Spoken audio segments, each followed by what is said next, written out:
नमस्कार विद्यार्थी मित्रांनो, आज आपण इंग्रजी व्याकरणातील एक अतिशय महत्त्वाचा आणि रंजक भाग शिकणार आहोत.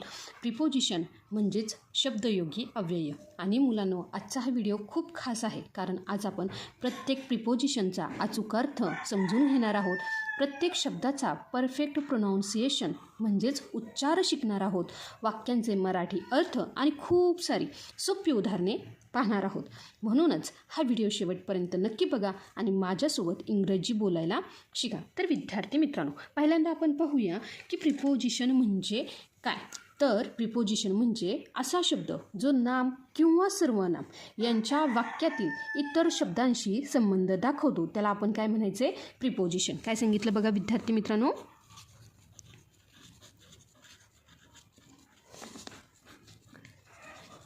प्रिपोजिशन म्हणजे जो शब्द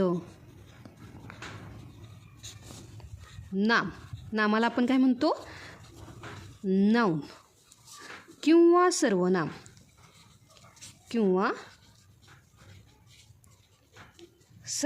सर्वनामाला आपण म्हणतो प्रोनाउन. नामाबद्दल येणाऱ्या शब्दाला प्रोनाउन म्हणतात, म्हणजे सर्वनाम म्हणतात. यांचा वाक्यातील इतर शब्दांशी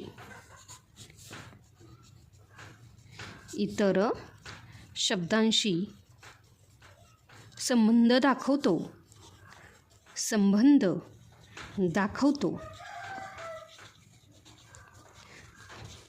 त्याला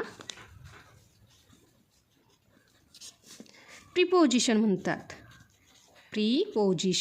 म्हणतात.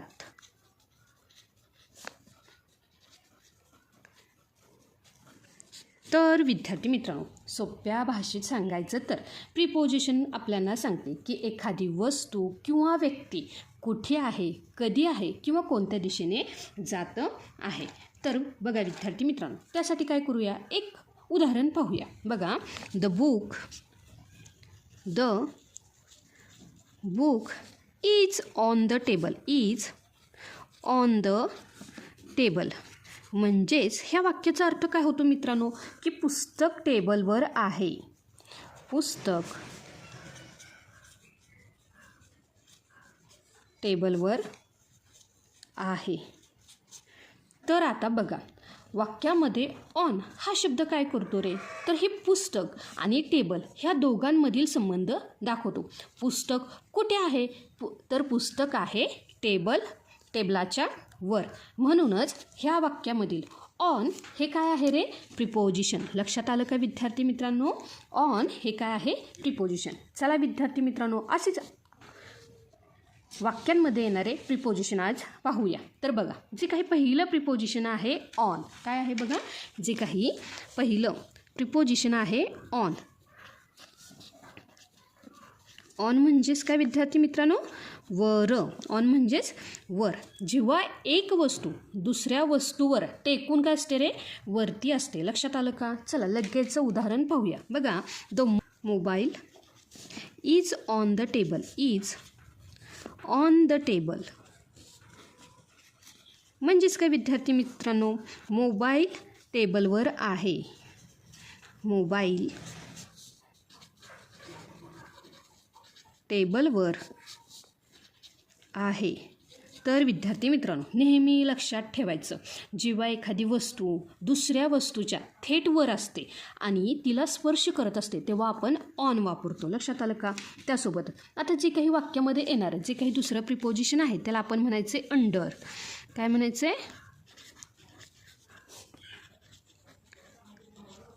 अंडर म्हणजेच खाली. तर चला लगेच वाक्य पाहूया, म्हणजे प्रिपोजिशन समजून येईल. बघा, द कॅट इज अंडर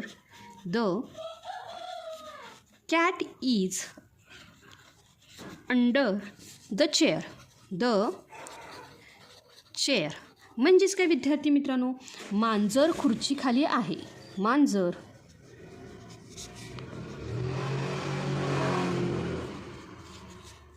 खुर्ची खाली आहे. तर बघा विद्यार्थी मित्रांनो, आता ह्यामध्ये जे काही टेबल असेल, खुर्ची असेल, ह्याच्या खुर्चीच्या खाली एखादी वस्तू असेल तर काय वापरायचं आपण? अंडर. लक्षात आलं का? वरती असेल तर ऑन वापरायचं आणि खाली असेल तर काय? अंडर. त्यासोबतच आता बघायचं आहे जे तिसरं प्रिपोजिशन ते आहे अबव. काय आहे बघा? अबव. आणि अबव म्हणजेच काय? तर इथं ब लिहायचं राहिला बघा. अबव. अबव म्हणजे वरच्या बाजूला. अबव म्हणजे काय? वरच्या बाजूला. म्हणजे आता इथे स्पर्श होतं नाही. लक्षात आलं का? आता बघा ह्यासाठी उदाहरण काय पाहूया. The fan is.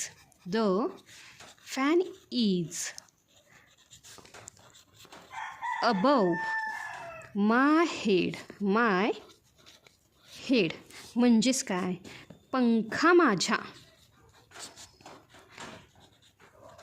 डोक्याच्या वर आहे. डोक्याच्या वर आहे. आता मला सांगा, पंखा डोक्याला टेकलेला असतो का? नाही ना. तो वर असतो पण स्पर्श करत नाही. म्हणून तिथे ऑन हा शब्द नाही वापरायचा, तर तिथे काय वापरायचा? अबव. लक्षात आलं का विद्यार्थी मित्रांनो? म्हणून ह्या वाक्यामध्ये आपण काय वापरले?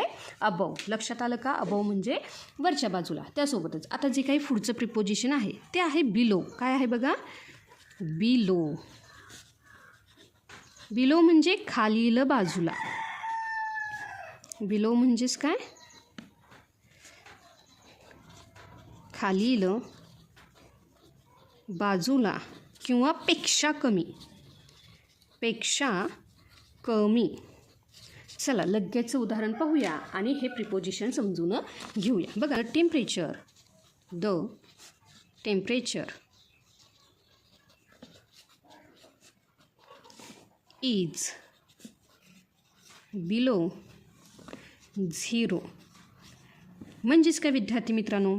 तापमान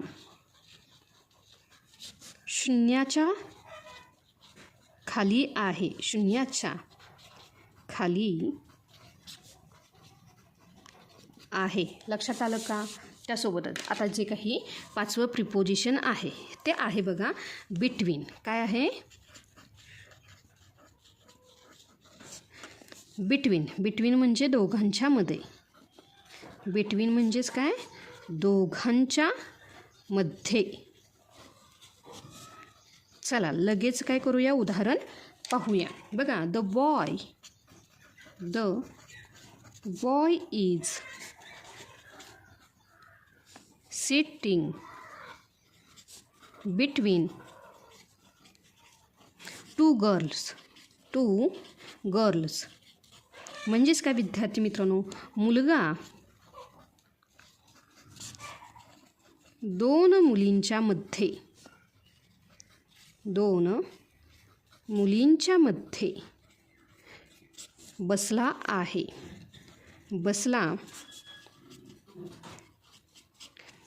आहे.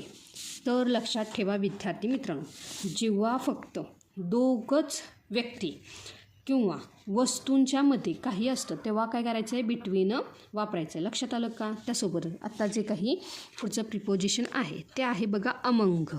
काय आहे? अमंग. अमंग म्हणजेच काय? अनेकांमध्ये किंवा समूहात. अनेकांमध्ये किंवा समूहात. चला लगेच उदाहरण पाहूया. बघा she was standing.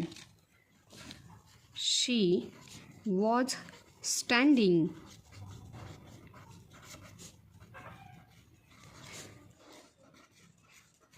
Among her friends. म्हणजेच काय विद्यार्थी मित्रांनो? ती तिच्या मित्रांमध्ये. ती तिच्या मित्रांमध्ये उभी होती. मित्रांमध्ये उभी होती. तर बघा विद्यार्थी मित्रांनो, आता इथे काय आहेत रे? दोनपेक्षा जास्त लोक आहे किंवा मोठा समूह आहे, त्यामुळे आपण इथे काय वापरायचं आहे? अमंग. लक्षात आलं का? दोन व्यक्ती असेल तर दोन व्यक्तींच्या मध्ये बिटवीन. त्यासोबतच आता जे काही पुढील प्रिपोजिशन आहे ते आहे बिहाइंड. बिहाइंड म्हणजे मागे.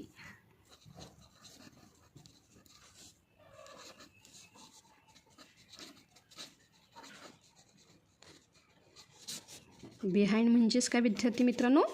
मागे. चला लगेच वाक्य पाहूया. बघा, the dog is behind the car. म्हणजेच काय? कुत्रा गाडीच्या मागे आहे. गाडीच्या मागे आहे. त्यासोबतच आता जे काही पुढील प्रिपोजिशन आहे ते काय आहे बघा? In front of. काय आहे? In front of.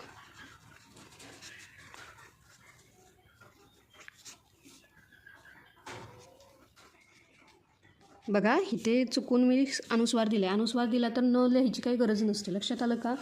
त्यासोबतच इन फ्रंट ऑफ म्हणजे समोर. इन फ्रंट ऑफ म्हणजेच काय? समोर. बघा, द टीचर इज स्टँडिंग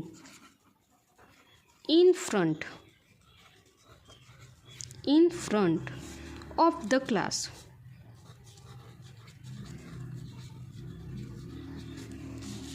शिक्षक वर्गासमोर उभे आहेत. शिक्षक वर्गासमोर उभे आहेत. लक्षात आलं का विद्यार्थी मित्रांनो? त्यासोबतच जे काही पुढील प्रिपोजिशन आहे तर ते आहे बघा नियर. नियर म्हणजे जवळ. नियर म्हणजेच काय विद्यार्थी मित्रांनो? जवळ. लगेच काय करूया? उदाहरण पाहूया. बघा, माय हाऊस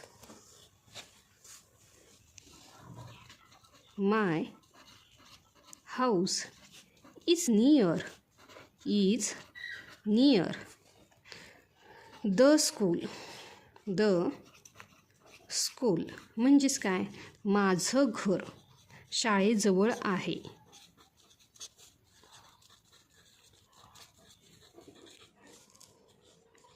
शाळेजवळ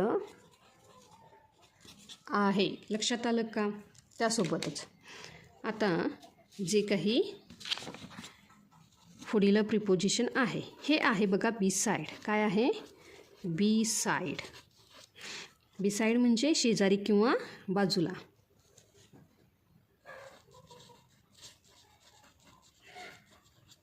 बी साईड म्हणजे काय?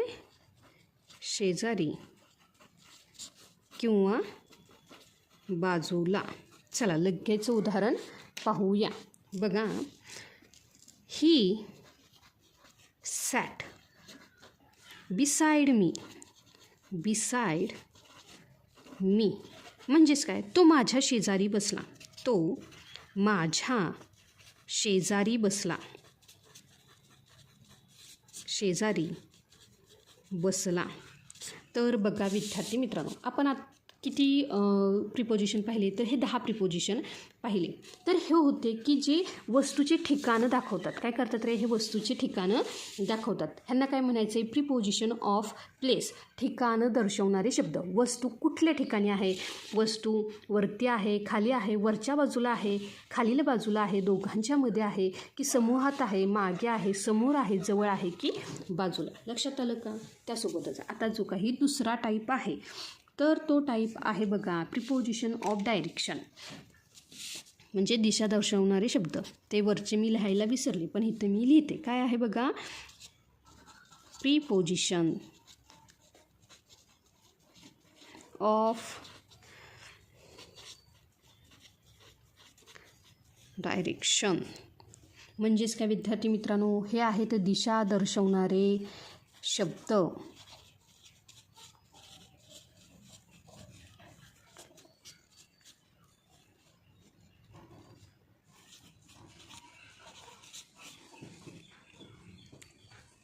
तर बघा विद्यार्थी मित्रांनो, आता जे काही ह्यामधील पहिलं प्रिपोजिशन आहे म्हणजेच पुढील, आता जे काही पुढील प्रिपोजिशन आहे ते काय आहे बघा?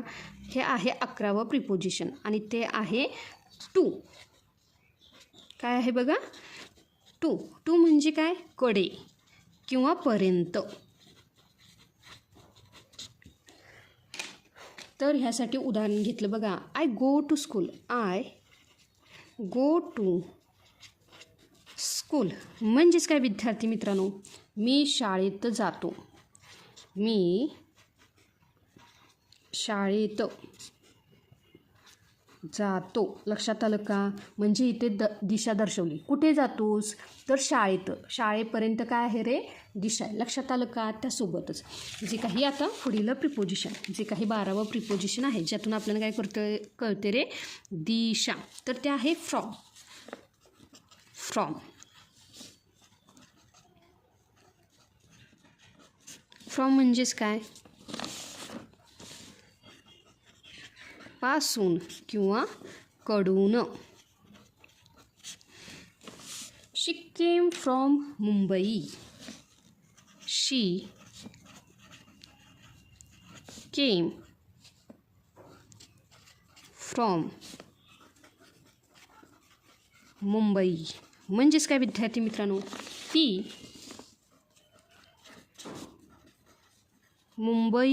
मुंबईहून आली. ती मुंबईहून आली. लक्षात आलं का? त्यासोबतच आता जे काही पुढील प्रिपोजिशन आहे ते आहे बघा 13वं जे काही प्रिपोजिशन आहे इनटू. इनटू. इनटू म्हणजे आत. आता बघा, जेव्हा तुम्ही म्हणाल इन म्हणजे आत, पण आता हा जो काही इनटू आहे हा आहे गती दाखवताना. काय आहे बघा? गती दाखवताना आपल्याला काय वापरायचं आहे? इनटू. तर चला लगेच काय करूया? उदाहरण पाहूया. बघा, the bird flew into the cage. म्हणजेच काय? पक्षी पिंजऱ्यात उडून गेला. काय सांगितलं बघा? ह्याचा अर्थ काय होतो? पक्षी पिंजऱ्यात उडून गेला. लक्षात आलं का विद्यार्थी मित्रांनो? तर बघा, जेव्हा एखादी वस्तू काय करते रे? बाहेरून गतीने आत जाते. लक्षात आलं का? तेव्हा इन वापरायचं नाही, तर काय वापरायचं इथं? इनटू. लक्षात आलं का? त्यासोबतच आता जे काही पुढील प्रिपोजिशन आहे ते काय आहे बघा? उडून गेला. लक्षात आलं का? हे जे काही पुढील प्रिपोजिशन आहे 14वं, तर ते काय आहे बघा? On to. On to. On to म्हणजेच काय? वरच्या दिशेने गती करणे. वरच्या दिशेने गती करणे. तर बघा विद्यार्थी मित्रांनो, ह्यासाठी वाक्य पाहूया. The cat jump on to the wall. म्हणजेच काय? मांजराने भिंतीवर उडी मारली. मांजराने भिंतीवर उडी मारली. लक्षात आलं का विद्यार्थी मित्रांनो? त्यासोबतच आता जे काही पुढील प्रिपोजिशन आहे ते आहे बघा टुवर्ड्स.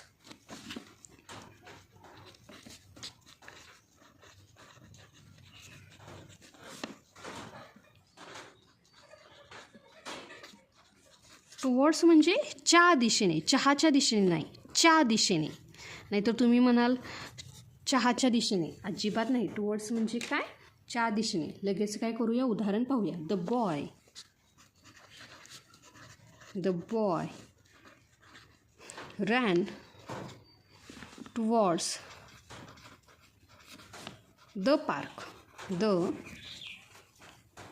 म्हणजेच काय? मुलगा पार्कच्या दिशेने धावला. मुलगा पार्कच्या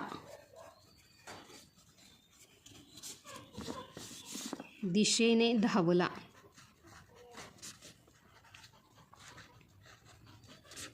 आता त्यासोबतच जे काही पुढील प्रिपोजिशन आहे ते आहे बघा थ्रू.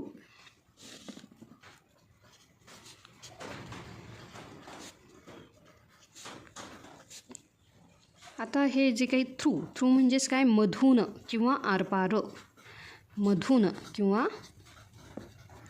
आरपार. चला लगेच उदाहरण पाहूया. बघा, we walk through the tunnel. We walk through the tunnel म्हणजेच काय, आम्ही बोगद्यातून चाललो. आम्ही बोगद्यातून चाललो.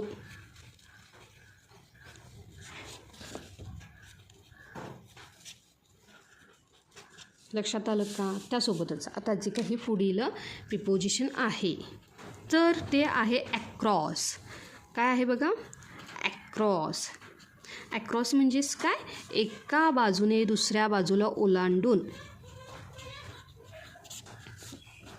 एका बाजूने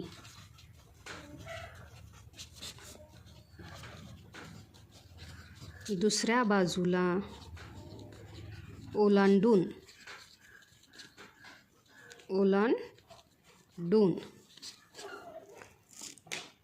तर बघा विद्यार्थी मित्रांनो, लगेच उदाहरण पाहूया. The boy ran across the road. Across the road म्हणजेच काय, मुलगा रस्ता ओलांडून धावला. मुलगा रस्ता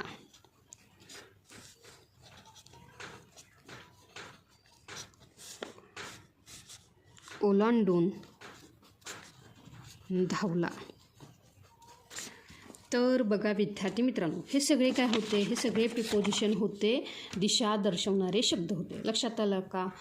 कडे किंवा पर्यंत, पासून, आत, वरच्या दिशेने, च्या दिशेने, मधून किंवा एका बाजूने दुसऱ्या बाजूला. लक्षात आलं का? ह्यांनी काय केले रे, की त्या वस्तूची काय सांगितली रे, दिशा सांगितली. लक्षात आलं का? आता जे काही तिसरं प्रिपोजिशन आहे तर ही प्रिपोजिशन आहे वेळ. काय आहे? वेळ. काय आहे बघा, पुढचं जे काही तिसरं प्रिपोजिशन आहे त्याला काय म्हणायचं आहे, preposition of time.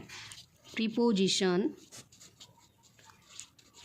Of time म्हणजेच काय विद्यार्थी मित्रांनो, हे जे काही प्रिपोजिशन आहेत हेच दाखवतात आपल्याला वेळ. काय करतात रे, वेळ दर्शवणारे हे शब्द आहेत. वेळ दर्शवणारे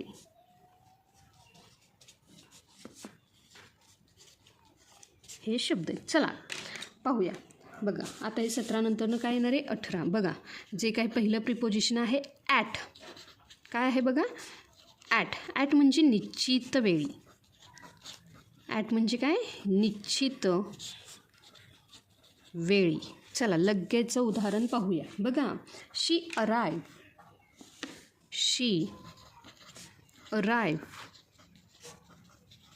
ॲट 5 PM म्हणजेच काय, ती 5 वाजता आली. ती 5 वाजता आली. तर बघा विद्यार्थी मित्रांनो, नेहमी लक्षात ठेवायचं, जेव्हा आपण काय करतो रे, घड्याळाची निश्चित वेळ सांगताना ॲटच वापरायचं. लक्षात आलं का? त्यासोबत जे काही पुढील प्रिपोजिशन आहे ते आहे बघा इन. इन म्हणजेच काय, की महिना, ऋतू किंवा वर्ष. आता तुम्ही म्हणाल की महिना म्हणजे मंथ. लक्षात आलं का? इयर म्हणजे वर्ष. आता इथे इन म्हणजेच काय, तर बघा विद्यार्थी मित्रांनो, जेव्हा आपण उदाहरण घेईल तेव्हा लगेच तुम्हाला कळून जाईल. बघा, आय वॉज बॉर्न इन 2012 म्हणजेच काय विद्यार्थी मित्रांनो, माझा जन्म 2012 झाला. लक्षात आलं का? हे जे काही इन ह्या शब्दाचा अर्थ इथे काय झाला रे, की त्याने आपली वेळ दाखवली, की आपण कोणत्या महिन्यामध्ये जन्माला आलो किंवा कोणत्या वर्षामध्ये जन्माला आलो किंवा कोणत्या ऋतूमध्ये जन्माला आलो. लक्षात आलं का? बघा ह्याचा अर्थ काय होतो, माझा जन्म 2012 मध्ये झाला. झाला. लक्षात आलं का विद्यार्थी मित्रांनो? इन म्हणजेच काय की कोणत्या महिन्यात, कोणत्या वर्षात किंवा कोणत्या ऋतूमध्ये. त्यासोबतच जे काही पुढील प्रिपोजिशन आहे ते आहे ऑन. आता तुम्ही म्हणाल ऑन म्हणजे वर सांगितले, पण इथे विद्यार्थी मित्रांनो ऑन ह्या प्रिपोजिशनचा वेळेसाठी काय होतो बघा, वाराला किंवा ठराविक तारखेला किंवा ठराविक तारखेला. तर बघा विद्यार्थी मित्रांनो, आता उदाहरण पाहूया. माय एक्झाम इज ऑन मंडे. म्हणजेच काय, माझी परीक्षा सोमवारी आहे. माझी परीक्षा सोमवारी आहे. आता बघा, जेव्हा ही वार किंवा तारीख सांगताना आपण काय करतो रे, ऑन वापरतो. लक्षात आलं का? त्यासोबतच आता जे काही पुढील प्रिपोजिशन आहे ते काय आहे बघा, बिफोर. बिफोर म्हणजे पूर्वी किंवा आधी. बिफोर म्हणजे काय, पूर्वी किंवा आधी. चला लगेच उदाहरण पाहूया. बघा, wash your hand. Wash your hand before dinner. Before dinner म्हणजेच काय, जेवणापूर्वी.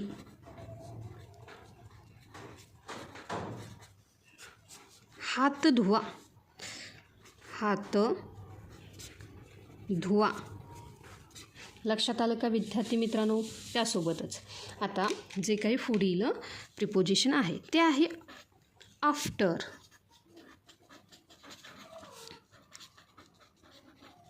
आफ्टर म्हणजेच काय, नंतर. चला लगेच वाक्य पाहूया. We went home. We went home after school. म्हणजेच काय, आम्ही शाळेनंतरनं घरी गेलो. आम्ही शाळेनंतर घरी गेलो.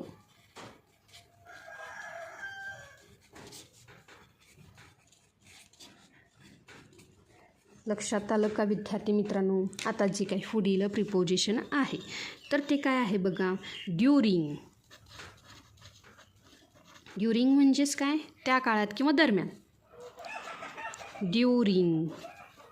ड्युरिंग म्हणजे काय, दरम्यान, त्या काळात,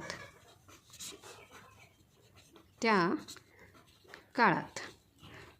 चला विद्यार्थी मित्रांनो लगेच वाक्य पाहूया. बघा, I studied during the holidays. म्हणजेच काय, मी सुट्ट्यांच्या दरम्यान अभ्यास केला. मी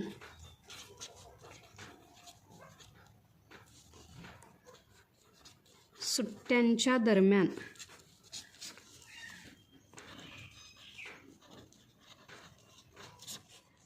अभ्यास केला. लक्षात आलं का? त्यासोबतच बघा विद्यार्थी मित्रांनो, आता जे काही पुढील प्रिपोजिशन आहे ते आहे बघा सिन्स. काय आहे, सिन्स. सिन्स म्हणजेच काय, एका ठराविक वेळेपासून. एका ठराविक वेळेपासून. चला लगेच उदाहरण पाहूया. He has lived here since 2020. म्हणजेच काय, तो 2020 पासून येथे राहतो आहे. येथे राहतो आहे. तर विद्यार्थी मित्रांनो, ह्या व्हिडिओतलं हे शेवटचं प्रिपोजिशन आहे आणि ते आहे बघा फॉर. काय आहे बघा? फॉर. फॉर म्हणजेच काय? ठराविक कालावधीसाठी. ठराविक कालावधीसाठी म्हणजेच पिरियड ऑफ टाईम. लक्षात आलं का? ठराविक कालावधीसाठी म्हणजेच पिरियड ऑफ टाईम. तर बघा, शी वेटेड फॉर 2 hours. म्हणजेच काय? ती 2 तास वाट पाहत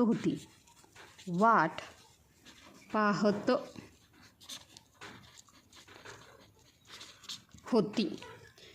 तर विद्यार्थी मित्रांनो, आज आपण अतिशय महत्त्वाचे 25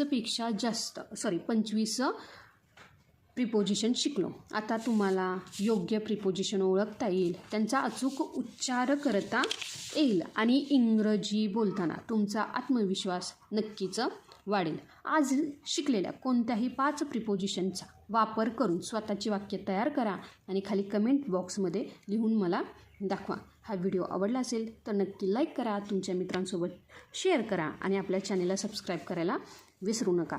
आणि इंग्रजी जर तुम्हाला शिकायचं असेल तर आपल्या मराठी लेक्चरवाली ह्या चॅनेलवर खूप सारे व्हिडिओज, एक सिरीज आहे, ह्या सिरीजला एकदा नक्की भेट द्या. भेटूया पुढच्या व्हिडिओमध्ये. तोपर्यंत keep learning, keep growing. Thank you.